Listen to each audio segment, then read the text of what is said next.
The glitz and glamour of Hollywood has turned into major CGI. Every movie you go to now seems to have less and less dialogue and more kaboom. Well, there's only one problem with that. It costs a lot to go kaboom. It especially costs a lot when the kabooms aren't real. And Hollywood is not making real money. Instead, they're chasing China. Disney, other studios included. Let's talk about it.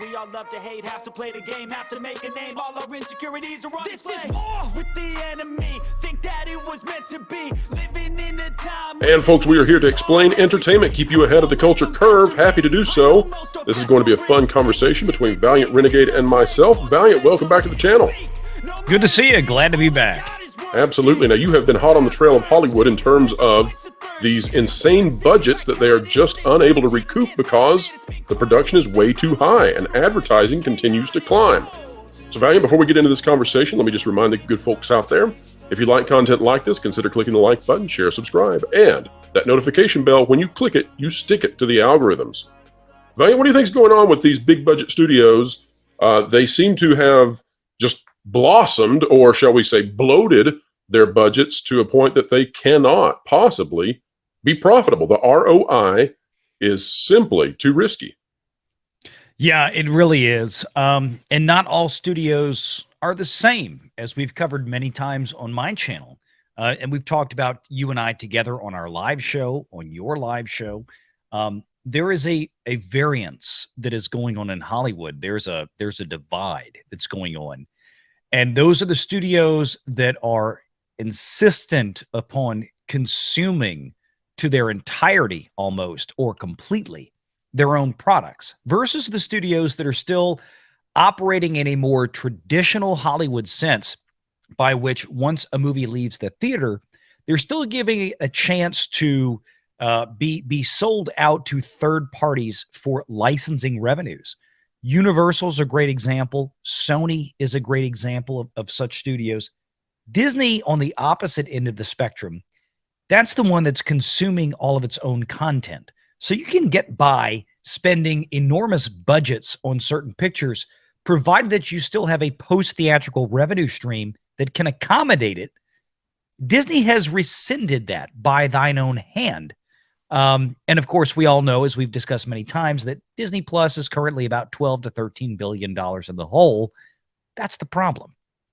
Now, Valiant, this is also one of the reasons, and this goes all the way to the top. You have people at the very highest levels of the conversation who don't understand this. This is one of the reasons that when we try to discuss which movies are making money, which movies are losing money, it becomes almost impossible because you get people who come in and sometimes they're doing it just simply out of not understanding the way that the industry works. Sometimes they're doing it to be confusing, but you get people who say, well, now, wait a minute. How can you possibly say that this Marvel movie is a flop? It made $800 million, let's say.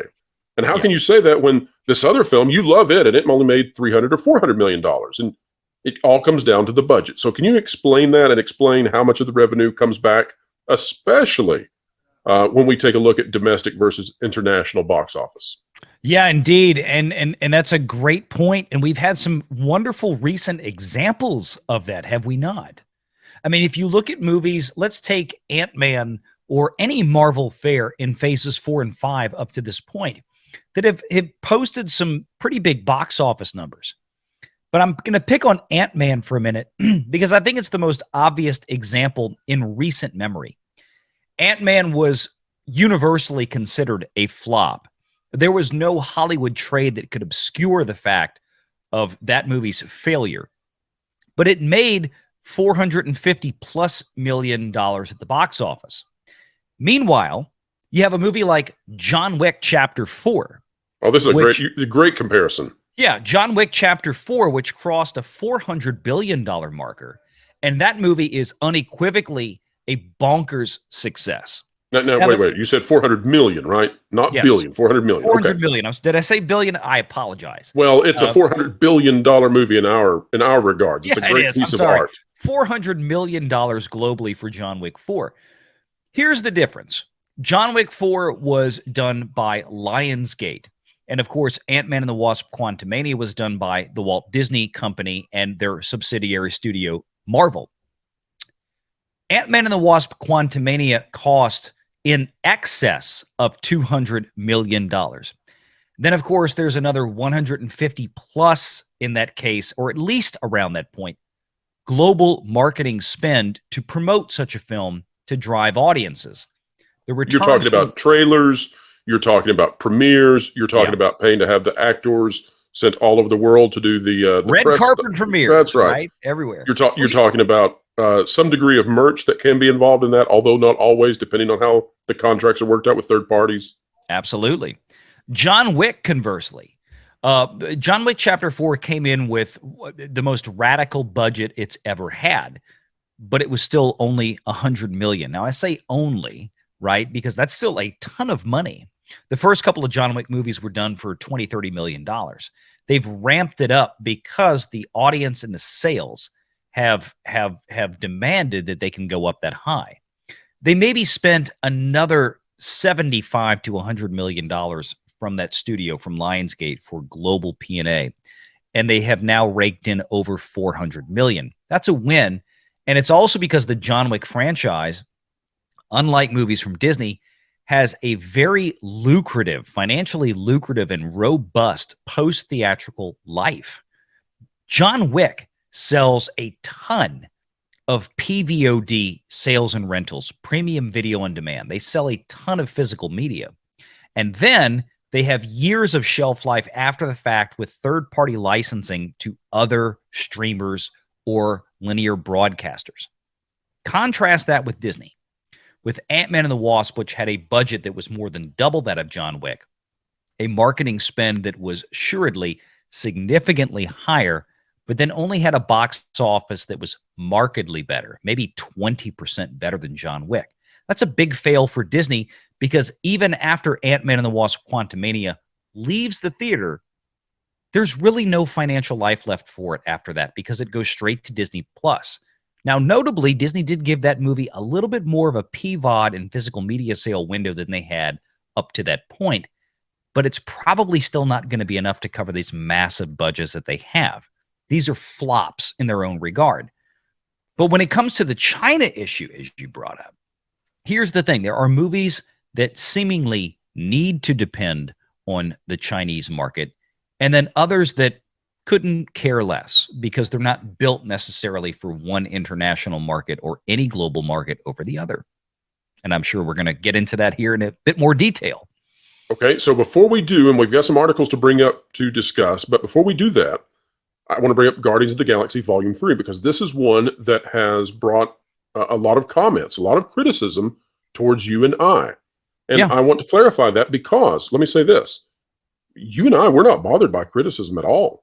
When people have questions, or when they're confused, or when we're wrong, because we're not infallible, but we love those kinds of questions. In fact, two of the people who are now on board with That Park Place and with this channel and your channel, Jonas J. Campbell and Lauren Connor, both came on board with me after they questioned me and they were right about something. I said, whoa, wait a minute, I'll take those guys. But so we love that. But in terms of Guardians of the Galaxy Volume 3, many people say, well, it has this tremendous hold. It's a good movie, and you and I agree with both of those. And then they say, so you're wrong. It is going to make money. And I say, well, no. We're not there yet. It may break even. It may make a tiny amount, or it may lose a tiny amount. That's sort of the range that I see it falling in. But it can be a great movie. It can have a fantastic hold, which I'm happy for it. I'm happy for it because I think it's a good movie. I gave it an 8 out of 10. And it can still be a movie that's going to struggle to make any money at all, because of those two things you mentioned before. The budgets are too huge for Disney, and there is no secondary market. Once it finishes at the theaters, it goes to Disney Plus, and it makes nothing. Yeah. So let's get into this China issue then. So I'm interested in your take on Fast X. And Fast X is a film that is definitely depending on China. So this article is out of Dexerto. Kayla Harrington is the author here. Fast X budget. How much did Fast and Furious 10 cost? This is a lovely article. People should go click on it and read the entire thing. We're going to cut straight to the chase. $40 million. Yeah. $340 million is what is being reported. Now, we don't know that for sure, but that's what we'll go with. With a budget of $340 million and depending so much on international, especially China, Valiant, how difficult is it for films such as this to make money back from China? And please explain the difference in China and the rest of the world. Well, most of the times we look at a breakdown of box office returns from whence they came. So when we're talking about the US or the North American market, which would include Canada, on average, we're looking at about 55%. And that's been fairly true for larger, big blockbuster first run premiere releases. So you can go back, you can look at the financial reports from AMC theaters for the last 7 to 8 years or so. And you can see and almost hit your watch by domestic returns and foreign returns. So that's where the 55% metric comes from. So if a movie makes $100 million in the domestic market, we can say that about 55 million of that, very close to that figure, is what wound up going back to the distributor/studio. In the international market, ex-China, meaning excluding China, those figures have traditionally been around 42 to 43%. However, in recent years, and by recent, I mean the last 1 or 2 or 3 years, we've seen that figure drop back because of foreign currency exchange drag. The dollar is not worth as much, or foreign currencies are not buying as much in terms of the US dollar as they did in 2019 and prior. China, however, has always been the lowest performer in terms of return to studios at about 25%. And that's because of, obviously, political issues over there with the CCP. That's just how it works. And also, it needs to be said too, it needs to be said too that the CCP controls even what movies are allowed to go onto screens, and how many screens, and how long they're allowed to be there. The entire thing is gamed. Now, the reason that the Hollywood studios choose to do this, and I'm loving this conversation because we're breaking this down so that people can understand, when we're talking about projections, when we're talking about flops versus misses versus break-evens versus going bonanza kind of films, we're not just out here, shooting the breeze. We're not out here just giving, our opinion without any kind of basis. This is just math. But the reason that the studios are still fighting to go into China comes down to math as well. So they're looking at it and saying, well, 25%, that sucks. And they agree with that. But what they're counting on is that China will become this massive marketplace for movies because the middle class will continue to grow and grow and grow and want to go to movies. And thereby, even if the percentage is minuscule compared to the rest of the world, the population is so huge that it overcomes that. Now, I think that's a very risky endeavor. What do you think about it? Yeah, and it's proven out to be the case. And of course, to them, when I say them, Hollywood studios, they're looking at it as a proposition of sheer volume of sales, right? And I understand that. And for certain titles, it works. The problem with Hollywood comes in when they have to start curtailing their own projects, their own creativity, right? To get it in there. Right, to satisfy and satiate some arbitrary and sometimes, frankly, very I don't want to, but devious, very, very devious CCP criteria. Well, let's give an example. So let's give something that everybody can understand what we're talking about. We're talking about, for example, Top Gun Maverick. When it was trying to get into China, they had to remove a flag from the jacket that was there in the original movie. Had to remove it because China doesn't want that country to be known as a country. They want to take it. That's devious. So there you go. That's it. The thing with China, though, is that if they could ever really, truly, and routinely penetrate that market, could it be valuable for Hollywood studios? Certainly. They're already making a film, and if it's appealing to that audience, look, I think some studios look at it as just pure icing on the cake. If we can get an extra 25, 50, 100, in the case of Fast and the Furious, the bulk of your foreign box office, maybe 200, 300, 400 million that they did on one movie. Out of China, that's great. So there's a variance there. But movie studios that are, with rare exception, that are trying to make movies directly to appeal to a Chinese audience and the Chinese box office, more often than not meet with failure. I'll give you one great example that's very easy and everyone knows. Shang-Chi.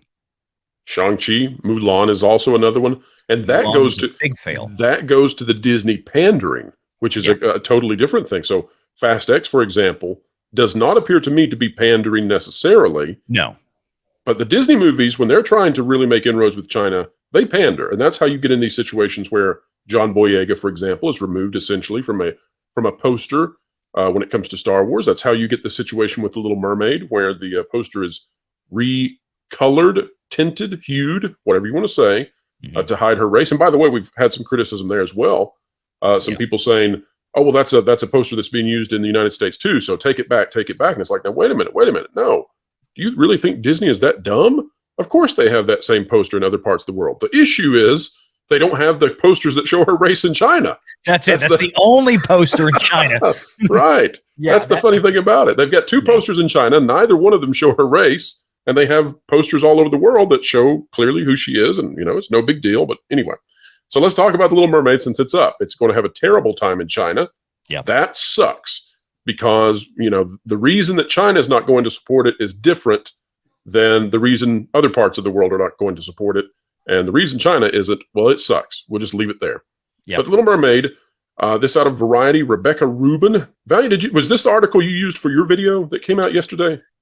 No, actually, I used the Deadline article from this morning that Nancy Tartaglione had included the international box office projections, which are just horrifying. Well, I recommend people go check out that video. Link is in the description. Make sure you go watch Valiant's take on this. Fascinating stuff. This by Rebecca Rubin, box office, Little Mermaid swimming to 120 million plus over Memorial Day weekend. Not explicitly stated in the headline, which I think should be, because many Americans, readers, period, not just Americans, that was probably poor on my part to single out Americans, but many readers just look at the headlines. The pretty picture in the headline, they go on. And that's a bit misleading because this is a 4-day calculation, not a 3-day compared to all the other movies and all the other time slots. So it's going to struggle to make 100 million in its 3-day, which is really bad. But what we're looking for in this article is right here. The Little Mermaid had a budget close to 250 million, which grew. Which grew because of unexpected COVID-related production delays and health and safety costs. So it will need to resonate across the globe to turn a profit. The movie lands day and date in nearly every key international market, where it is expected to generate $80 million over the weekend. They're a little bit. There's another example of a Disney movie that is just so bloated that it's, it can make 500, it can make 600 million, and it will still be a failure. Yeah. Variety's being a little bit more generous than Deadline. And I for anybody who complains about Deadline and like any Hollywood trade, I get it. But one of the things that I really do like about Deadline is the box office reporting of Anthony DeAlessandro and Nancy Tartaglione. They really are just nuts and bolts, give me the numbers kind of thing. And more often than not, they're pretty much on the money. Deadline's numbers were more dour for the international markets than what Variety has. Rather significant. So let's talk about this, because this is what is interesting to me. When you look at The Little Mermaid, if you were going to name a film from the Disney, the roster that Disney has in terms of animated feature-length films, and you said to me, what would be the most expensive possible live-action remake? I'd say, oh, it's not even close. Little Mermaid would be by far the most difficult to make. One would think. Yeah. Well, I mean, just imagine the difficulties. You've got to do underwater. You've got to master however you're going to do her hair. All these mermaids can't have wet hair in the water because that's not how it's supposed to look. It doesn't look right if their hair, it just gets into this insanity. And so you can just imagine how much easier it would be to do something like Princess and the Frog, and you can set it as a prequel, or you can set it up as a sequel and do a live action in that way, or you can remake it if you want to. But you could just imagine how much easier some of these other films would be. Now, Disney took this on. They made one that, by virtue of the nature of the subject material, is extremely difficult and expensive to make. Then they took these risky maneuvers that are totally unnecessary. For example, marketing this film completely on racial issues, or at least 90% on racial issues for the vast majority of its lifespan up until this point.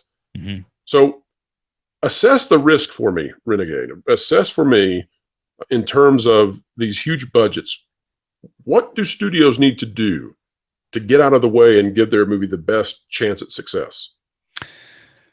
First off, get the budgets under control. I mean, obviously, this Little Mermaid film was originally envisioned to be closer to 200 million. I stated in the video that 200 million or more, because there has been some back and forth on this. But this went to 250 because of, I think, some of the COVID issues, but also probably because of excess costs that Disney didn't account for.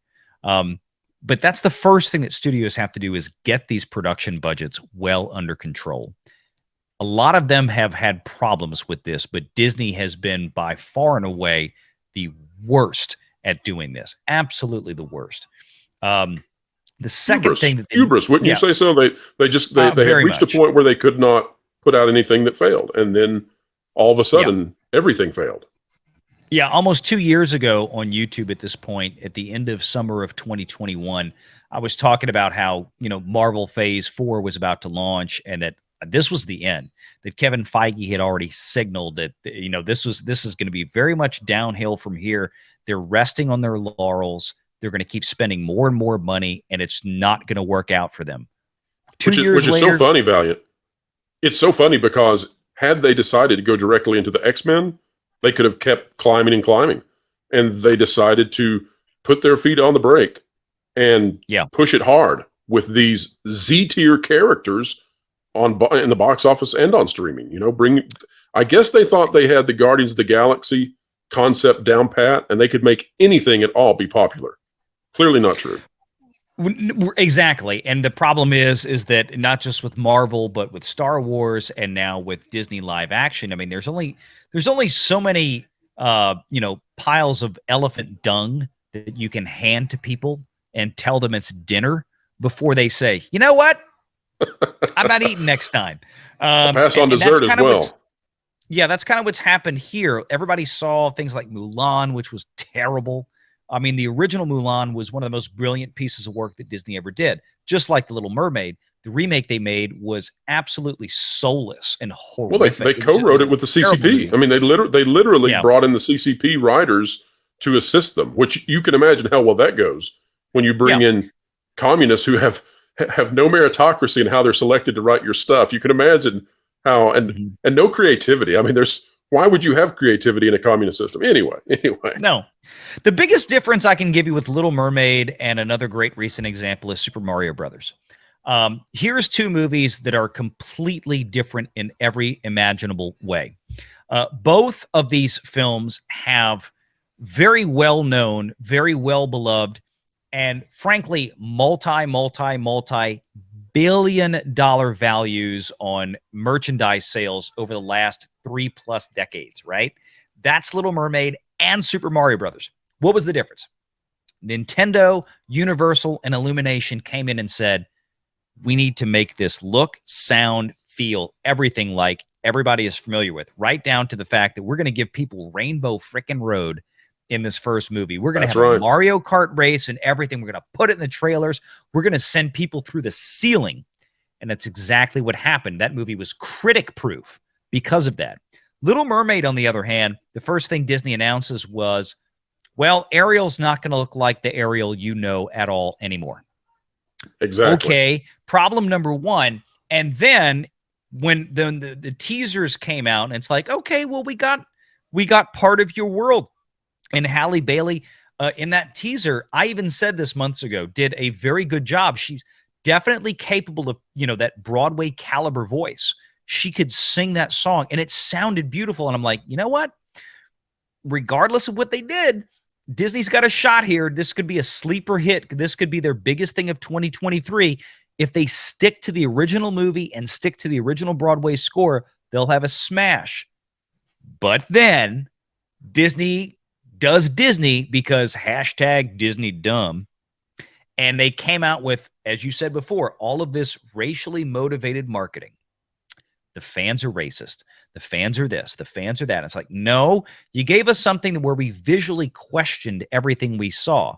Not only with Halle Bailey playing Little Mermaid, who's no longer the pale, fair-skinned, red-headed girl that everybody knows from 1989.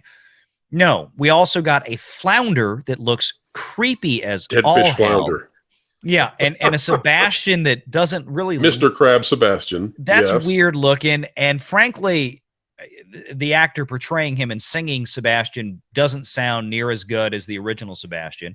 That's another problem. But it's just more questions. The audience questioned everything they heard and saw from this, and then we're getting clips from these new songs that they had Lin-Manuel Aquafina is unlistenable. Oh my God, that is just screaming in your ear. It is atrocious. Our buddy Drunk 3PO had a video on it, I think last night. This is the first time I listened to that, and I'm like, that was offensive. It was absolutely orally offensive. It is to music what feces on a wall is to art. Yeah, I mean everything about this movie, right down to this unbelievable, inexcusable 2 hour and 15-minute freaking runtime. How is it that a movie that was virtually perfect in 1989 at 89 minutes by Howard Ashman and Alan Menken aimed at 7-year-old girls? Yeah, needed an extra 45 minutes, increasing the runtime by 50%.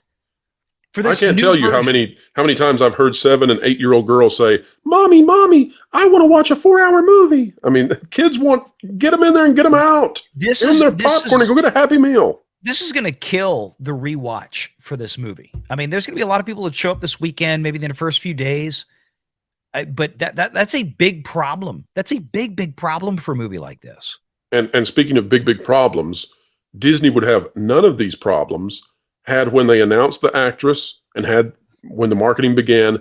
They just said simply, she was the best. She's the best singer that we had, and left it there. Nobody would have cared. And you know how I know that nobody would have cared, despite those who would slime society at large?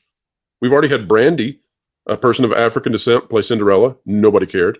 We've already had Ali'i Cravalho, a person of Puerto Rican and Polynesian descent, play Ariel, and nobody cared. So nobody would have cared if you just come out and said, "Who's the best?"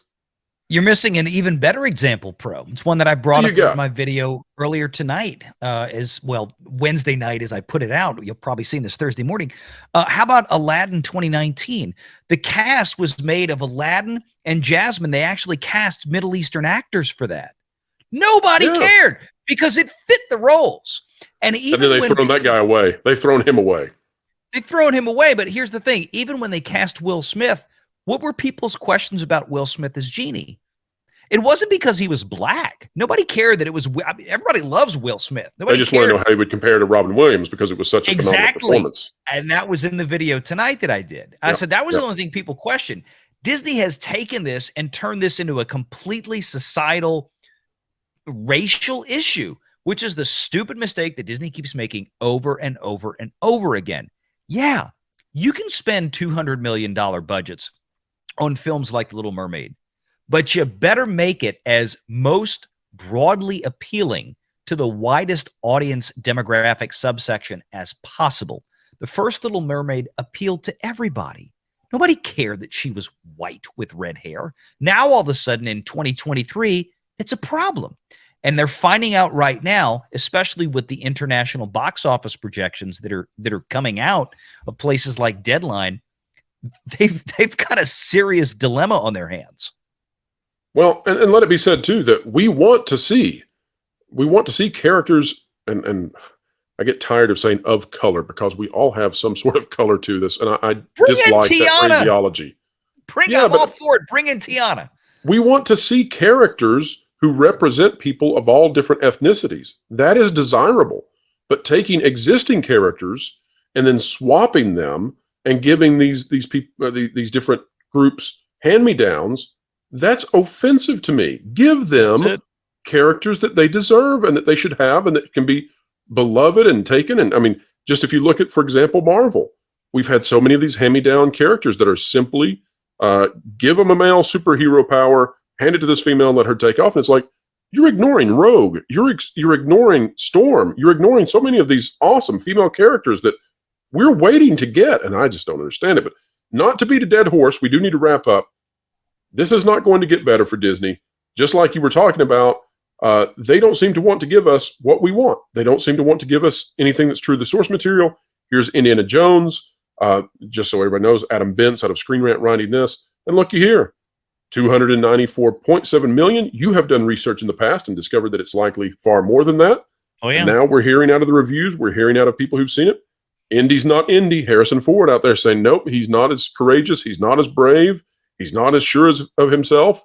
And Phoebe, Fleabag, Waller-Bridge, she's going to be the hero. That's what people are saying. And I, nobody wants to go watch that. I'm sorry. It's not against female characters. It's not about female heroes, but it's about taking an established hero that is iconic and everybody loves, putting his name on the movie, and then we got to go watch somebody else save his butt over and over and over. It sucks. We're tired of it. I do not want to go watch, and I have to for the review. I don't want to go watch this film because I don't want to go watch Jake Skywalker over again. Yeah. Well, I'll be watching it too because I want to be fair because we're going to cover it in a review session on the Sunday live show. But I'm going to try to go. Thankfully, it has a small budget, right? At least it's got a little budget. My live show or Little Mermaid? Yeah. No, Indy. It's a small budget. Nothing. Oh, Indy, that too. Yeah, really. Yeah. Now, It's one of the very, most very expensive small. films ever made. 300 million spent before the first of this year, and before anything else they've done post-production wise. Since Thank January. goodness they didn't do any reshoots. That John Williams guy, he just doesn't know what he's talking about. He's such an industry noob. Such a newbie. Well, Valiant, you are not a newbie. How's it going out there on the internet on your channel? You having a good time over there? Doing great. We'll have a 25,000 celebration live show Friday night. Be still my heart. Holy cow. Quarter of a century mark for Valiant Renegade. Hopefully I'll sound better Friday night than I do now. Just exhaustion, a long day, but try to get hyped up for that one. I think we're going to have a lot of fun. I'm getting some guests to come in, hopefully, and we'll just congratulations. That is huge. Party. That is huge. Folks, if you want to find Valiant Renegade and go become one of those 25,000 genius subscribers, highest IQ on the internet, by the way, go on over, click on the link down below, and check out Valiant Renegade stuff. Folks, we hope that you've enjoyed this video. We hope that we've explained how the industry works, how these budgets are working, why Hollywood has to decrease them. They're just untenable. They can't keep going this way. And we hope we've explained it in a way that makes sense, that isn't pushing some sort of unfounded opinion, but simply breaks it down in the simplest terms possible. That is our job. We endeavor to do it. So folks, if you like content like this, consider clicking the like button, share, subscribe, and you can stick it to the algorithms. When you click it, it's the notification bell. This is not a conversation between two people. This is with all of you. So drop a comment down below. We read them. We respond. We care about what you think. And folks, we would be remiss to not say, get out there and make this world a better place. Go do some good things. That's what we're trying to do here. We hope we've done well. We hope you are also out there nudging this entire world in a little bit better direction. And wherever you are, whatever you're doing, keep learning, keep growing, and keep having fun. Make sure to catch The Pro Show Thursdays 5 to 7 Eastern Time. Entertainment Explained, The Culture Curve Conquered, live with Pro and all his friends.